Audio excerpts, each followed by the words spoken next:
Well, most experts, we actually forget the granular small pieces of what the like beginners are to our topic. And we have a hard time meeting them where they are and talking about the things that are actually relevant. Said another way, the pressing issues they're faced with. This is where a lot of objections come in when people are like, I'm not ready for your stuff, because we're not even aware of those things anymore. So, how we communicate, whether we're talking about more advanced level strategies or really simple things, we have a hard time explaining what we do in a way that others resonate with. Hello again. And if you're just hearing my voice for the first time, my name is QUAY.jo, and I've coached with Rick inside of his accelerator for a number of years. While he's on his sabbatical, I'll be filling in for him on some podcast episodes. And this episode is powerful. I interview Heather Sager. She's a speaking and sales coach and the creator of the podcast Hint of Hustle, which is a top 2% rated Apple podcast. She's spoken on more than 1,000 stages all over the world, and she's works with the likes of, you will know some of these folks, Tarzan K, Chris Jones, and Zafira Rajan. Now, her jam is helping online business owners confidently talk about their expertise in a way that attracts clients without second guessing what they say and sounding like everyone else online or getting weird when they sell. You are going to want to listen to the whole episode. In fact, I guarantee that you will listen to this a second time. It is that good. She coaches me through this very powerful and simple to do framework, and you'll be able to apply it to yourself. Super applicable if you ever live stream, make Instagram stories, record YouTube videos, or even speak on real stages. If you need to use words to communicate what you do and you're passionate about, to sell things, to serve more people, this is the episode for you. And now, let's get started. Welcome to the show. Hey, QUAY.jo. And so, what struck me most when I met you back in Phoenix, what was it, like 2 months ago, was that you said most online entrepreneurs super struggle with sharing like their value and articulating their value, and they do more harm than good when they talk.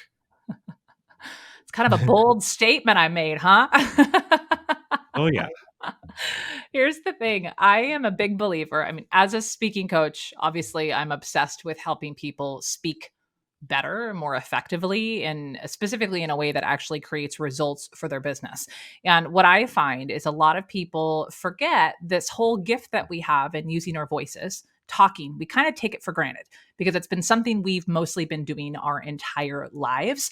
So when we start our businesses, we obsess over other things like how to write copy, how to design a web page, how to do landing pages, how do I build a funnel? Like the list goes on and on.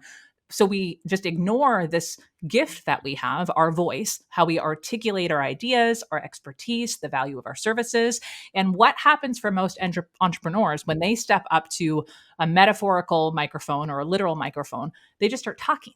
And I believe that your voice is your best marketing tool in your business. But every time you open your mouth, you're either adding value to your brand or you're eroding the value of your brand. And what I find is most entrepreneurs do not realize that they're actually eroding their brand value by overspeaking, complicating their expertise, and just talking about their stuff in a way that doesn't really captivate their ideal clients. It creates more confusion. Jeez. Well, naturally, I want to be selfish and say, well, where can I improve, Heather? But first, like, where do you see the biggest improvements can be made? Like, what do you usually end up talking to your clients about?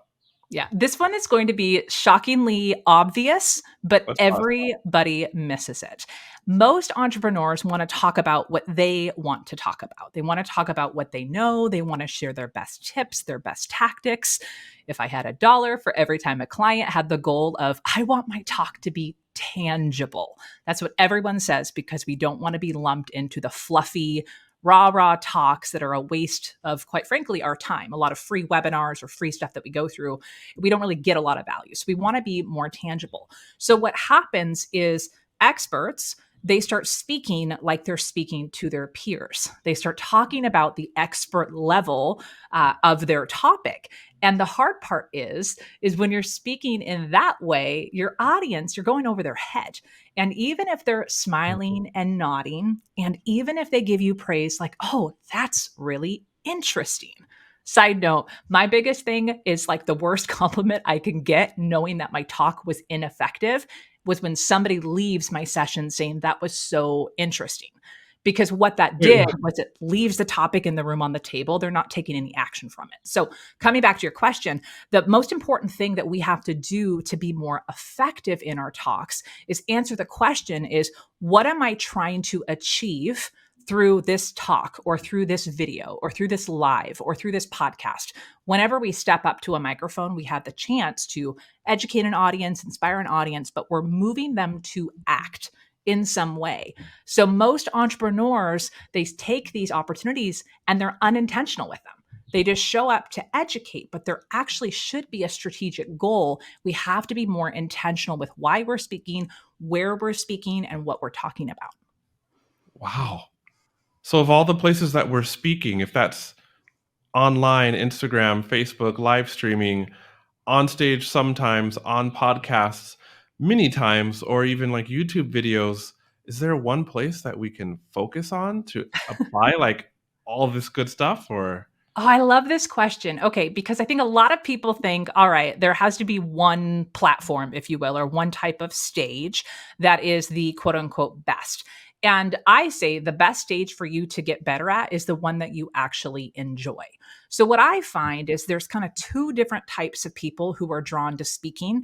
And let me just put this disclaimer in here. When I talk about speaking, I realize that most people think of a live physical stage. We envision like a TED talk or we envision a big conference, something like that. And that is speaking on a stage. But in our world online, we have stages available to us all the time. So as you just said, we have live video, we have podcasting. It's an audio stage, but we're also doing video right now. You have your own stages, you have other people's stages. There's all these places that you can show up and speak. And I got really excited talking about the stage thing. Bring me back to your question, Joe. my question was just of all the platforms that we are involved in, as a 21st century online entrepreneur, Oh, yes, yes, between yes. social media and all this. Yes. Okay. So I got excited there, which happens a lot of times too. So there are two types of entrepreneurs when we show up on these stages. Some people do really, really well, kind of thinking on their feet. They love that live element. They love that pressure of I'm live, so I don't have to overthink it. I'm going to show up. I'm going to deliver my brilliance, hopefully with a plan. As we said, be more intentional. But then there are other people that feel way more comfortable if they have the safety net of being pre recorded, meaning like YouTube or doing your own podcast, where you have the ability to come back later and edit it out. And I think there's this belief that one is better than the other, but I recommend that people choose the type of stage that's going to help them excel. So if you freak out, for example, from live video or the ability that you can't have a do over or there's no editing, if that freaks you out, don't start there. Don't use that as your primary place to practice. Go somewhere where you can actually have that pre recorded element and have that safety net to edit. But if this is me, for example, I Okay. freak out on the pre recorded because it puts all this pressure on me for some reason, just knowing that I have a do over. It makes me go all weird and fumbly and I'm not as great. I am now, but at the beginning, I was terrible with pre recorded video. So I actually thrive in the live element because I can think on my feet. I like that pressure of being live and it makes me more authentic in how I communicate. So what's the best stage to do it? Honestly, it really depends on your personality and which one's more attractive. But one of the things that helped me really well was practicing on what I'll say is a private stage. What I mean by that is I was really good on public stages. Did public speaking for the last 20 years. I was speaking on stages all over the world. But when I started my online business and I had to look at a camera lens like I'm doing right now, I could not think. I could not function. My storytelling skills went out the window. I had this weird eyebrow. My face looked weird. Like everything was all wrong. So I wasn't ready to actually be public facing into the world. I was embarrassed. It was just awkward. I had to get the rambles out and kind of get that awkwardness out in private. So what I did was just opened up my like recording software that came with my Logitech webcam, and Mhm. I just clicked go on the webcam, recording onto my computer. And I would be like, hello, I look awkward on video. And I would talk to myself. And sometimes it was so stupid. And it was literally just pointing out what was in the room around me or how the set looked. And I did that for 2 minutes a day for 30 days. And eventually, after a few days, I started asking myself, all right, what would be a question someone might have related to my topic? And I just started practicing with no posting of the video. Nobody, like it wasn't for anyone else but me, but it was to build my own confidence thinking and speaking into a camera. And that is a skill that so many people struggle with, but they try to start by doing live video or podcasting or Instagram stories, and they feel awkward, probably look awkward. So start in private if you need to, because the most important thing here is speaking is a skill, and every skill requires practice. Boom. There you go. And I'm sure that so many people can relate to the hurdle that is speaking into a camera lens because it sucks your soul and you're just ultra, especially if you have one of those flip open screens and you can see yourself and you're just ultra, ultra, ultra aware of all the little twitches that your face does. Like when I started, Heather, back on YouTube on another venture that I had, people that watched like my first 20 videos were like, "QUAY.jo, you look so scary and you never blink." And you know, the reason I never blinked was because I had so many takes because I just, like you said, I kept fumbling over my words and the edits were so harsh and I never blinked because I was absolutely petrified. So I'm going to rewind to when I first met you back at the mastermind and something you had said, which was that we just all need to shift the way we approach verbal communication to our audiences. And then I'm going to tie that into you just told us that at the end of a speech, if somebody says, well, that was interesting, then you have absolutely failed on your mission speaking Okay, as I wouldn't say absolutely failed. all right, all right. Well, please just share a little more because I know everything you told me before was super powerful, and I want to just be super selfish Yeah. and have you coach me through some things. But first, share a little more about that. So, one of the things that all experts struggle with, this is like a common knowledge across the board. I cannot remember the psychologist who came up with this term, but there's something called the curse of knowledge.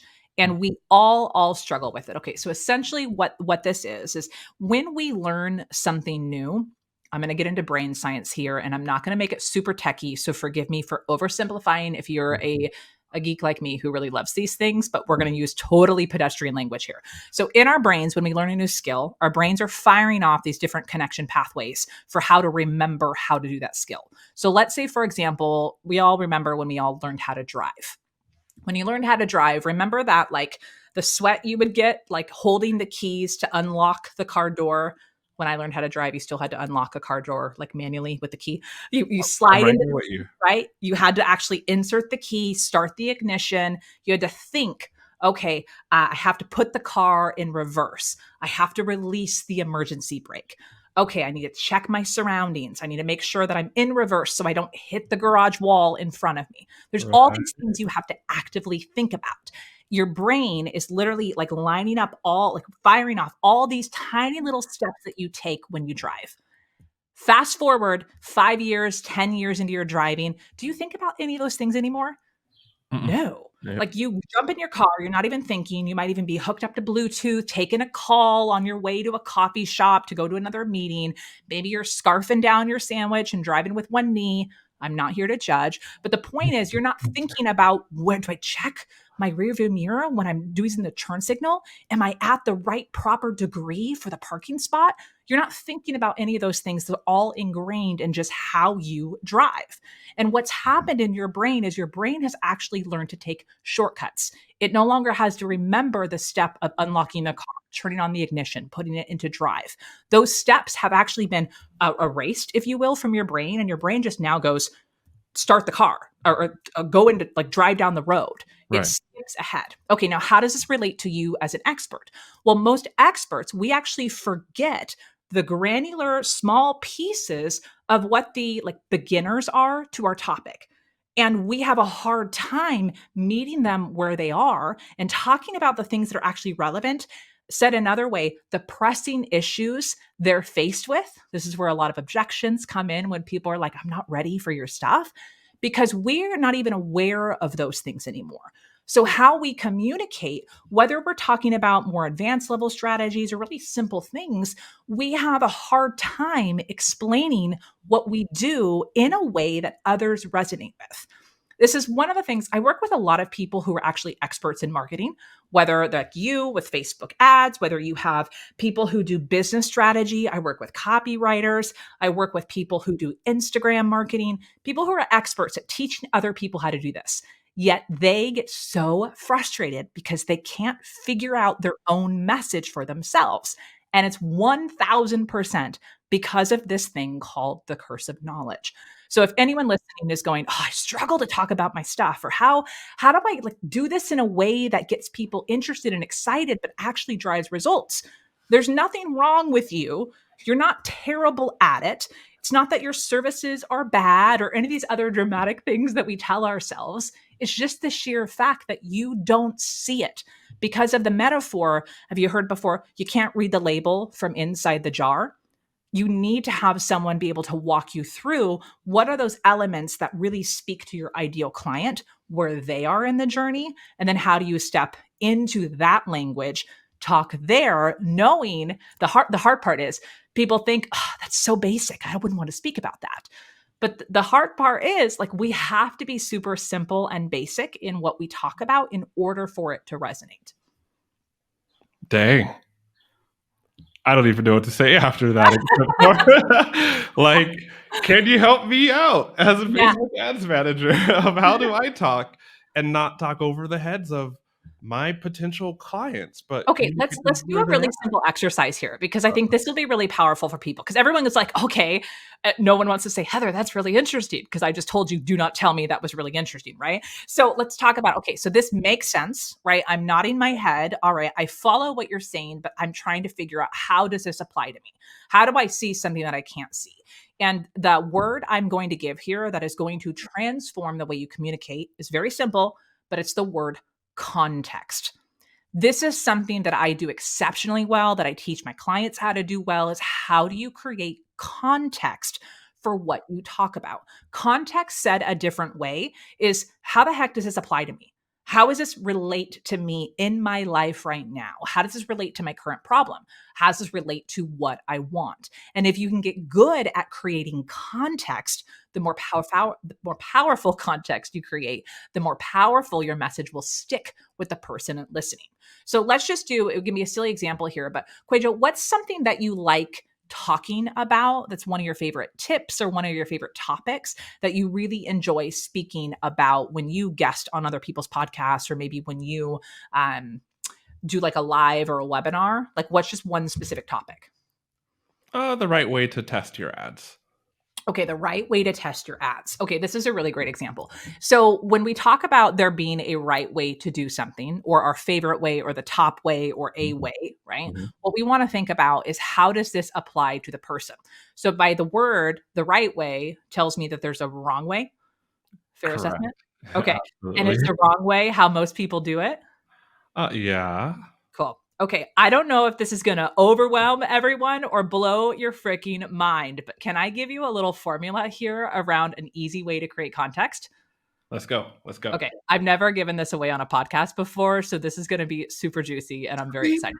All Okay. right. First. So what you can do is you can flip the script on what you want to talk about. And let me back up here and actually create some context. Very, very meta. So what happens is when we're speaking to our audiences, QUAY.jo, this is what I taught you at our mastermind in Arizona. Most people, have you ever heard of the bridge metaphor in marketing? Right? You're trying to cross people past this invisible bridge. It's what a lot of other marketers talk about is you're trying to create this gap, or you're trying to create this like connection for your audience around where they are and where they want to go. And the false assumption around this idea of creating a bridge is that with a bridge, you assume that people can see the other side, meaning that they're standing on one side of, let's say, a giant river, and what they want is on the other side. And there's this big gap in between. And it's your job as the educator to help them cross that bridge. Well, the big assumption, which we all know what happens when we make assumptions, is that they can actually see the other side. And the hard part is while some people are like, oh, I would love to have effective Facebook ads, the reality is your client doesn't actually know what that entails. They don't really understand the detail behind that. They know, like, ultimately, I would like for, I don't know, I would like to drive more leads into my business, but maybe they're not thinking, well, are just leads in my business great? Or do I want quality leads of actual buyers?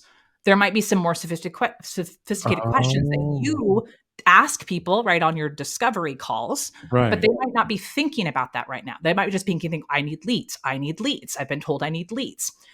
So it's not really a bridge. I tell my clients it's actually a mountain in between you and your client. And that mountain, you're on one side with, here's the happy results that you can get. Here's the transformation that you want. You see so clearly what's possible for them.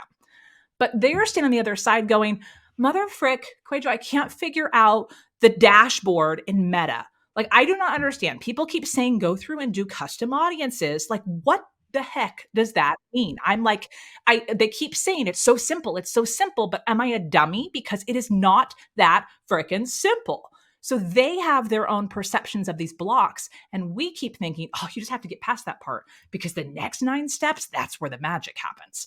You see this dichotomy between what happens between what we know they ultimately want, but where they're living right now. So if you're listening, I want you to imagine on a sheet of paper, we have 2 little stick figures. One on the left, sad face, that's your ideal person that you want to help. And then on the right, happy face, that's you. Maybe you have a little crown on and you're like, over here, this is where you want to be. It's great. In the middle, I want you to imagine a mountain is drawn between you. So, said differently, a triangle or a pyramid is between. Okay.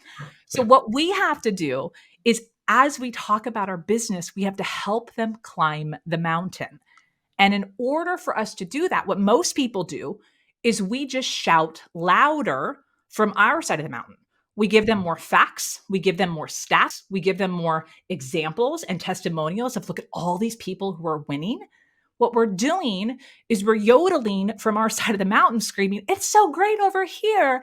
And then we're wondering, but why are more people not joining? Why are more people not buying? And so, what I find is the most effective way to get people to scale the mountain is you first must go to them. You have to scale the mountain and walk over to where they are and learn to speak in a way like putting your arm around their shoulder and getting them to take the first few steps to climb the mountain with you.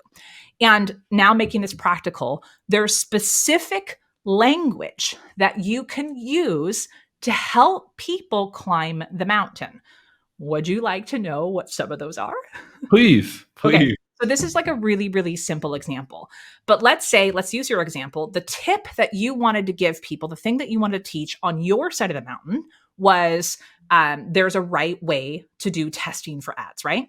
Mhm. So let's go to the other side. We can start first with what is an action that they're taking that is totally wrong? What is the mistake that they're making right now? Focusing on the graphics or video, like obsessing over it. Okay, cool. All right. So here, I'm going to coach on this real quick. One of the most important things we want to do with an action is it has to be observable, which means that if you were standing over their shoulder at their computer at their workday, would you be able to explicitly say they are doing this, mark yes or no? So what you just said, are they're obsessing over their graphics for their ad, correct? Yep. Uh-oh. Uh-oh. Do I have to mark no? I think I might. Well, No. it's kind of gray, right? Yeah. Because what does obsessing mean? Obsessing is an internal thing that happens, right? Obsessing is kind of what's happening in our brain. So externally, what would they be doing that would indicate that they're obsessing? Planning out what their graphic so designing their graphics in Canva for too Yes. long No, or that's planning it. out So do you see okay, how simple that was? You're like, "That's too okay. simple. That's dumb." Like, no. Yes, that's it. So what you could say is, okay, let's say you're on a podcast, QUAY.jo, and somebody's going, "What is the, like, number one thing that you wish people took away from, like, wish they knew about Facebook ads?" And you said, "Oh, I wish people knew that there is a right way to test." You would state that, and then you would pause and say, one of the biggest mistakes people make when it comes to Facebook ad is, say it. Spending too much time in Canva to get their graphics absolutely right. Yes. Okay. So perfect. So that's step one is we're going to declare the action and it has to be obvious. Like I said at the beginning of this episode, I've worked with Rick for several years, and as you're clearly aware, I am a Facebook ads manager, which means if you need help because you're stuck in Facebook Ad Manager and can't get your ads to work right and feel like you're just throwing money away, or you want me to maybe manage your ads so you can get more quality leads and have more opportunity to work with people and serve them with your passion, then go to QUAY.jo.com, QUAY.jo.com. Fill out a contact form there, and we can see how I can best help you. I also could jump on a strategy call with you. We can dive into your funnel, figure out what steps need to be tweaked so that your funnel converts better and your ads perform better. That is what I happily do for clients, and I would be honored to have the opportunity to serve you in that way. Now, back to the episode. Now, step two is we're going to state the thought behind the action. So, what are they thinking? Like, why are they spending so much time in Canva? What's the thought in their head that's causing them to obsess and stay all this time in Canva? Oh, that's easy because they're thinking that because we're using visual social media platforms, that they have to have a pretty graphic to stop the scroll. They're thinking that the more effort they put into their graphic, the better their ads will perform. Okay, that is beautiful. Did you see how that just rolled right off of your tongue? Yeah. Okay, so you stated the action. The action mistake that they're making is they're spending way too much time in Canva. The thought behind it is that, well, of course I do. My graphics have to be beautiful because it's going to be on a social platform and that's what captures people's eyes. Which, side note, that sounds very logical, right? Mhm. Okay, pause. I'm going to go very meta and actually do this right here. One of the biggest mistakes that I see people make when they're calling out mistakes for others is they call it a mistake that makes their ideal client feel like crap for making the mistake. Oh no. Okay. No, you're doing good. You're actually doing good because we're not making them feel like crap. And Okay. here's what I mean by this. If we were to do this in a way that would make our ideal client feel like crap, is saying something like, "Oh, one of the biggest mistakes, it just irks my whatever, is that people spend so much time in Canva, and because they're like obsessed with it, they love the pretty stuff. They just want to be in Canva all the time," and kind of like poking fun of somebody who enjoys Canva.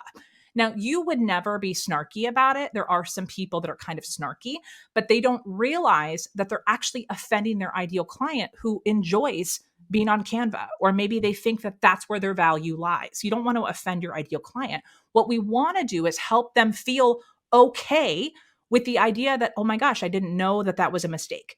We want them to make them feel like, oh, that's why. Oh, okay, I don't feel bad for doing it, but then we're going to equip them with new knowledge so they can choose differently. So, what we just did was step one is we call out the observable action they're taking that is a mistake. Step two is we state the thinking behind it that, quite frankly, is very logical. Step three is we're going to validate that thinking. So, QUAY.jo, why does it make perfect sense that they would be spending so much time creating these beautiful graphics in Canva? Well, because graphics take effort and nobody wants to look at ugly things. And so if they have a bit of Canva skills, then it does make sense. The more effort you put into making it look pretty, Yeah. prettier graphic you get, more people want to look. It makes Yes. perfect Okay. So sense. that line right there, the prettier graphic, the more people want to look, or even what you said earlier around most of our social media platforms have been deemed as an aesthetic visual platform. So it makes perfect sense that we would want our ad graphics to look beautiful. Right. What we're doing is we're making it okay that they've made that mistake. We're not making them feel bad for being dumb or wasting their time or whatever other thing. Is this making sense? Mhm. Have Mhm. has think about that. Have you ever had that experience before when you've been listening to someone and you actually feel bad when they tell you what you've been doing wrong, or you feel guilty, or you just have this like sting of like, oh, that didn't feel good? You ever been Yeah. called out like that? Yeah. And being called out is not a bad thing, but we all know this experience when someone kind of like it just doesn't sit right. So my method that I do action, thought, and then validate. And in your validate, what we want to do is use some kind of third party reason for why it makes perfect sense that they're thinking for that. It doesn't mean that we're not going to push them to think differently or do differently, but what we're doing is we're meeting them at the base of the mountain of where they are. We're wrapping our arm around their shoulder and they're saying, we see you. We get it. This is why you see marketers say, it's not your fault. You haven't been Mhm. taught this. That Okay. is that arm wrap around that validation. And now they're nodding their head, going, okay, I'm listening. What's next? Okay. So we have action, thought behind the action, and validation. Now, what we have to do action, thinking, validation. Now, what we have to do is we have to challenge their thinking. Now, this is the thing that is the most challenging for people is how do we challenge someone without um, being so obvious or being telling them that they're like a dummy. Like what we do is typically the challenge comes with posing a question. Okay. So the question could be something like for you is around the testing piece is um something as simple. I don't know if this is the right answer, but the question is when it comes to ads, is the graphic the most important part? Or are there other elements that actually statistically show lead to higher conversions? Well, good question. I'll just take that word for word then. Yeah. So you see how what I'm doing is I'm provoking a question to have them rethink their life choices in this situation of Right. my time choices, right? And it doesn't mean that I'm saying that, oh, it has to be this way, but I'm asking a question to provoke their thinking. And sometimes you might stack a few questions. So you might say, is it like, what if I were to tell you that graphics weren't the number one contributor to conversion on ads? Very true. And Right? I'll go ahead and steal that And that's question easily too. gonna go like, "Huh," and then you can follow it up with, "Wouldn't you wanna spend your time and effort on the thing that's gonna get you the best return?" Well, yes. Yes, I There would. yes, right? You're getting a head nod. Well, yes. You're inviting them now to your side of the mountain. So what we've done is we met them where they are, and I know I'm taking a long time to explain this. This is by design. I want you thinking about this action, thought, feeling, and challenge could be summed up in a couple sentences. This could take 20 seconds to state on a podcast. But what you're doing is you're creating context for what you're about to say, which is what should they be testing, QUAY.jo? They should be testing ad copy first. Yeah. Okay. So you see, if you were to say that, it would be strong because you're an expert. I believe you. I trust you. However, if I don't know exactly what to do, or if I'm like, whatever, I'm going to go back to my old habits, right? And my old Yeah. habits might be me living in Canva because I love pretty stuff, right? But if you're, and I'm sure you're going to back up the idea of ad copy testing with some kind of rationale, you probably have some stats around that. You have some backup for your claim. If you were to help call me out for where I'm spending my time that's not effective, if you did that before you told me what to do, I would be far more likely to follow your advice and listen to you. Does that make sense? Absolutely. Yeah. So there's a whole 7-part recipe that I teach to help people scale the mountain. On both sides, there's actually 7 elements. But if you could each master those first 3 things, which is the what's the observable action, what's the thought behind it, what's the validation, and then focus on challenging that, which you're going to be a little clunky at first, so that'll take some practice. But you will like leaps and bounds be farther ahead of connecting to your ideal client than you would if you just talk about what you want to talk about. So this is about inserting a wedge of context. The number one thing I wish people spent their time on when it came to Facebook ads was their ad copy. Mhm. And then pause. Now go to the mistake. But what I see in my clients is that they spend way too much time in Canva trying to perfect their graphics, Thinking. thinking that the more time they spend in Canva and the more time they spend looking at their brand guide and making sure everything is artfully and beautifully arranged, that their graphic will stop the scroll of somebody in their potential, let's call it a prospect or Yeah. somebody who And would like this to work makes with them. perfect sense because, And it makes perfect sense because Facebook and Instagram on our cell phones, they're visual platforms.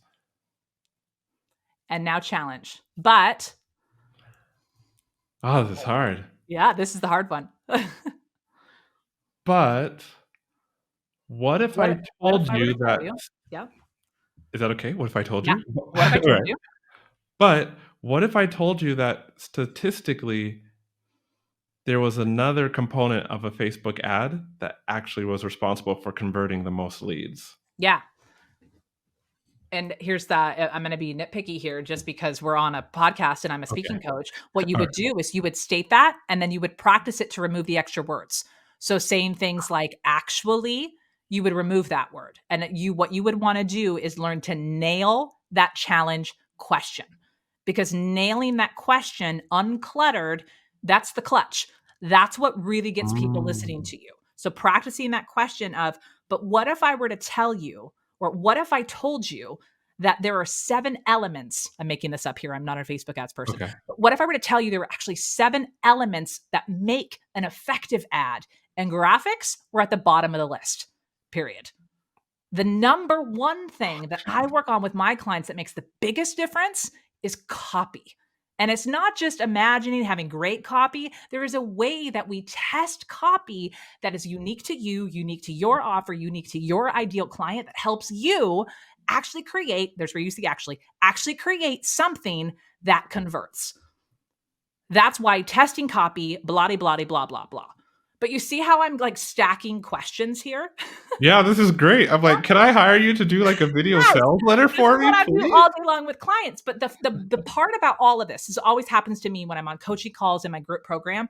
People are like, write down Heather. What did she say? What did she say? Y'all, I've been doing this for a very, very long time. I've taught sales, I've taught like role play, scripting, speaking. This is like baked in who I am. So I could pretty much sell anything. I'll just do a few yada yada, blah, blah, blahs on the details of the topic. But what I've learned is I've learned a messaging pattern, a communication pattern that stacks questions that helps people stick with you every step of the way. Yeah. And it's a skill. This is the thing. Most people think like, oh, Heather, can you give me the script for how to say that? I just gave you a mini script in this episode. We did like an impromptu masterclass today that like Mhm. mic drop. I hope y'all come back and like listen to this over and over again and practice those little actions, thoughts, validation, challenge. There's a few more in there, but if you just start with that, you're great. But the thing is, it isn't about having a script. It's learning how to communicate in a way that resonates with people. And that is a skill. And I'll give you a metaphor here I used recently on my podcast. Ed Milet in his book, The Power of One More. Oh, it's a really good book, by the way. He used this metaphor that I thought was excellent. So I'm going to steal it. And he talked about the metaphor of a pinata and how when people have these really big goals, they think about like, oh, it's a pinata with all like, the kid's birthday party. There's all like the good candy inside that if I can just get the right whack of the pinata to unearth all the candy, then like, whoa, that's what we're going for. And in business, we all have our version of what our pinata is. The struggle is we're like stepping up the plate and taking all these whacks and wondering, why is the candy not falling out? Why is the candy not falling out? And I think that a huge part of getting the pinata, aka the revenue and the goals that you have for your business, having that all spill out, making it rain all your goals. There's two things, right? Number one, you have to step up to the pinata. And I think that's showing up for your business, showing up and talking to your clients. I think too many people show up on a podcast or do an Instagram reel or do something one time and they're like, that didn't work. But it's like, what did you expect? Taking one whack randomly here and there of a pinata, of course you're not getting the results that you want. Side note meta, that was a challenge question that I just used. So when you step up to the plate, you have to think about how many times are you stepping up to whack the pinata? Terrible metaphor here, but this means how many times are you stepping up and talking to your ideal client? Don't actually whack them. It's a metaphor. But the second thing is, I want you to imagine that you have a pinata in front of you and you're hitting it with a feather. Of course, the pinata is not going to break. So I want you to think about, would you be more effective whacking it with a feather, using a slinky, or using a bat? What Yeah. tool would you like to use to increase the likelihood that the results you want are going to spill out? And I don't know about you, but I'm taking the freaking bat. Right. Well, the bat in business are the skills that you grow within yourself to ensure that the pinata inevitably spills over. And I think that the most important skill in business is communication. It is also, as I mentioned at the top of the episode, the thing we all take for granted because we all communicate all the time. We've been yammering on and on since we were kids. But there's actually an art and a science behind communication. And when you learn how to master it, so many things become possible. Objections in your business start dissolving. People feel more connected to you. You start growing an audience of really engaged people who want to work with you and buy from you. So I think if you're going to invest in one area, invest in growing your communication skills. I think doing it on stage in the pressure cooker, that's the best way. If you can speak on a stage in a keynote, you can like slay everything else. But that's why I get really excited here, as you can tell. I'm excited about helping people with this area because I see the impact that it has for their business. And if I want to, because right now, Heather, I'm like, can we just make this podcast 2 hours long and you can coach me through the rest of the questions that I have about how to speak better and communicate my art and my skill and my passion about Facebook ads so that I can have more clients? Obviously, very, very selfish motives that we all have as online course creators or service providers or coaches. But Heather, like, where can somebody get more of this from you at? Yeah. Okay. So it's no surprise here if you're listening and you've resonated with this episode and you're like, man, she's like got a lot to say, but it's resonating. I love the tangible nature of it. I also love the weird kind of quirky analogies. Also, as you can tell in this episode, I have fumbled over my words multiple times. One point, I forgot where I was going and I had QUAY.jo answer the question. So this idea of I keep it real and demonstrate that you don't have to be perfect when you speak. That doesn't have to impact your success as long as you know how to communicate well. So if my style resonates with you, the best place to go is I have a podcast. It has over 200 episodes. It is my favorite place to hang out. And I've been told by many people that it's very bingeable and quite hilarious and very tangible, that word we used earlier. So it's called Hint of Hustle. And it stands on the premise that I believe that the time you spend on stage in your business should give you more freedom and flexibility off stage. So I teach people how to be more powerful with their on stage moments, whether it's virtual or in person, whether you're doing webinars, lives, whatever that looks like. When you show up, I'll teach you to be more effective so that you can rest and not hustle all the freaking time. So that Hint of Hustle podcast, and the best place to connect with me is on my website, heathersager.com. The mic has been dropped. I don't know what else to say, Heather. For thank you for sharing that fire here on the podcast in such a way that even with just the first parts about the person who I want to reach is on the other side of a mountain, and I need to take these steps to bring them to my side of the mountain. Like that, I'm going back before this went live and listening to it just for my own purposes. Like that was so good. That was so It's good. helpful. You Thank have to you. do that blend with your audience too. You have to bring in metaphors. This is why people say storytelling is powerful. Storytelling, metaphors, there's a reason why we do that because those are the things that stick with people. And then those more like very specific, tangible things, those are the things people write down. But the stories, the energy you bring, those are the things people remember. But on that note, before I forget, I know we got super geeky and tactical today on some of those, like, here's exactly what to say. And I gave you some of those transitionary lines. I find that's a really great place to start. So if anyone was thinking like, oh, how do I like some of those statements we use today or some of those phrasing to help people shift to your side of the mountain, I have a cheat sheet. It's called 19 magnetic phrases that help you get that hell yes when you're telling people to go sign up for your freebie or to go join your offer, or you're taking them to that next step because we're making our speaking effective. If you want the specific phrases that I use and I teach my clients, I've used pretty much all of them on today's episode. So if you felt that I have been magnetic with you and you're also going, how do I work with this chick? Go grab that free guide. It's at heathersager.com/magnet. That is a great place to start practicing that skill of speaking. Awesome. Heather, thanks for taking a moment to be on this podcast. Like one moment at a time is literally going to help so many of the listeners on this podcast over and over again as they listen. I'm sure of it because it's already helped me, and I'm about to listen to this episode more times and take I'm so notes. So, excited. Please share your stories. I love hearing what resonated with people and how y'all use it. So I'm on Instagram. If you want to connect, I'm at the Heather Sager. Seriously, come tell me what resonated with you today. I can't wait to hear how you use it. awesome. Thank you, Heather, Thanks, and Joe. goodbye for now. Bye. I hope you enjoyed that conversation with Heather. If you're a bit like me, you wish the episode lasted longer, of course, I'm going to link up in the show notes how you can work with her. If you want more of what Heather just walked me through, then the best way is inside of her signature talk accelerator. Because in a group setting, she does what she did with me, with you, and other people over and over and over again. Because as they say, repetition is the mother of learning. Signature Talk Accelerator with Heather Sager. Nail your message, hone your story, and craft your rock and talk in just 3 days. I'll link that up in the podcast show notes below. Also, if you have not yet left a rating on Apple Podcasts, please take like 10 seconds to do so. It really, really helps the show. I would appreciate it. Rick would super appreciate it. And if you haven't subscribed yet, subscribe so you don't miss any more of these good shows with all these good strategies. Please, if you're listening on Spotify, hit that yellow follow button so you don't miss any more episodes. And if you need Facebook ads help, you just heard her coach me through one of the things that I can help you with.